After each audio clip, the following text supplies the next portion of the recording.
California foreclosures, borrowers walk away from mortgages, and subprime mortgage data changes. Next on renewsyoucanuse.com.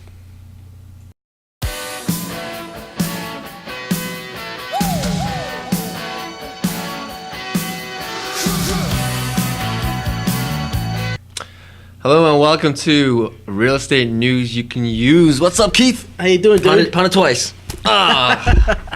There you go. There you go. How's everything going? What's Good, new? good. You know, we talked about this before that we should do a chest bump, and next episode, chest bump coming your way. So stay tuned for the next one. You don't want to miss this one. Keith knocks over Ruben with his chest bump. Woo! Next on RV News You Can Use. Okay. .com. So we got a lot of news, a lot of stuff going on. Yep. It's crazy stuff as usual. Foreclosures. That seems to be, the key. Last year in 2007, the number one word was subprime. Yes. And I think the number one word in 2008 will be foreclosures. Unfortunately. Or it might be Clinton, or it might be Obama. Or it might be like short that. sale. I don't know. Yeah. Or REO. Bank owned. It would be kind of nice if the word of the year was RE News You Could Use. You know? Well, we got to make it first, right? Giddy up.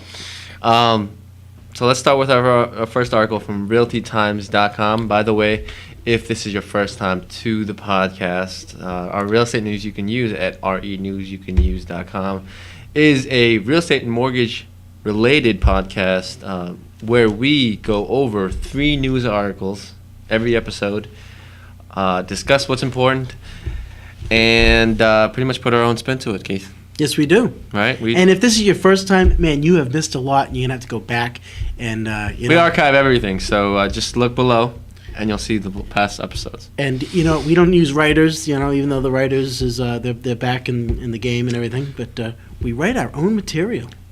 Yeah. So our first article is from realtytimes.com. It's entitled Wild Wild West Karma, California Foreclosures Outpace Sales. I really thought this was a great article. The first line, let me read it, Keith. Right now, earlier this decade, banks lobbied heavily for the right to sell real estate. Right now, those same bankers are likely to be squirming to get the heck out of real estate and back to once profitable business of mortgage banking. It's pretty crazy stuff. Yeah, it is. It's very crazy stuff. And then they start talking about real numbers where the foreclosures outpaced the actual sales of other houses. Not by a lot, but it was the first time that they could find on record where foreclosures outpaced single-family and condo sales. Yep. Basically, $20,000 for the foreclosures and a little bit over $19,000. Excuse me, 19,000 sales. 20,000 sales versus 19,000 sales. Right. Pretty much. Foreclosures to round it up. I traditional like how sales. you just, save time. Round it up. Round it up. I saved time by rounding it up. I said it the wrong way, though. Yeah. And that's, we all know that foreclosures are bad, but to have more bank-owned homes selling than traditionally owned homes selling, that's pretty nuts. It's not good. And listen to this stat. This is an interesting one. Sales fell 30% over the year-to-year date in California. So that means the number of sales. So if there were 100 sales last year, that would mean there would be 70 sales the current year. So sales fell 30%, and the sale prices average in California dropped 22%. The average cost for a home is now $430,000 in California, where the previous year it was $551,000. That's a huge drop-off. Amazing.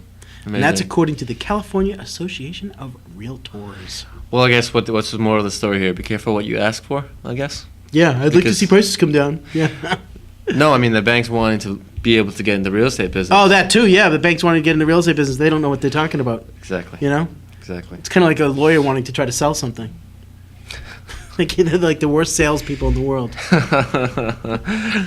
All right, next article is from realestatejournal.com entitled Borrowers Abandon Mortgages as Prices Drop. Now, it's nothing new for borrowers to abandon their homes. Right. But what I got from this article, Keith, is that able and willing borrowers who willing, I guess, to pay their mortgage, now just choose not to. Right, they just pay choose that not off. to. And in fact, the thing that got me the most is there's a website out there. I don't even want to give out the name of the website because this is something that I'm shocked about. There's a website out there, and there are financial advisors out there that actually recommend that that it may be a good idea for them to just walk away from that house. Right. And the feeling is that although it will stay on your credit for 7 years, after 4 years, it's not as significant on your credit, and you'll be able to buy a house again.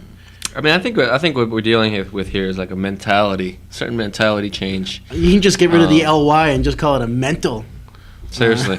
Mental lapse. No, because I mean, more and more people are seeing real estate as just purely investment and nothing about Right. no pride in It's funny home ownership or anything. It's funny like you that. should say that because I wrote that it's not an investment; it's a home. Right. Well, It's not. It's pretty a much. home. you Well, know? I mean, I guess it is difficult if I mean, this is the great example that they give, or the example that, at least that was shared here, is that I mean, he bought it for $500,000. Now it's worth half, $250,000. Right. And he can still pay the mortgage, but he chooses But not he chooses to. to walk away because he doesn't see the money coming around. And you know it will come around, and you know what's going to happen. 10 years from now, he's going to say, I should have stayed in that house because it's now worth $800,000, and not only did I just ruin my credit, but I didn't have any patience. And, this is not a young guy. He's 40 years old, I believe, this particular person. Well, this So guy also, I mean, it wasn't like he's about 12 years older than I am. But it's like what I really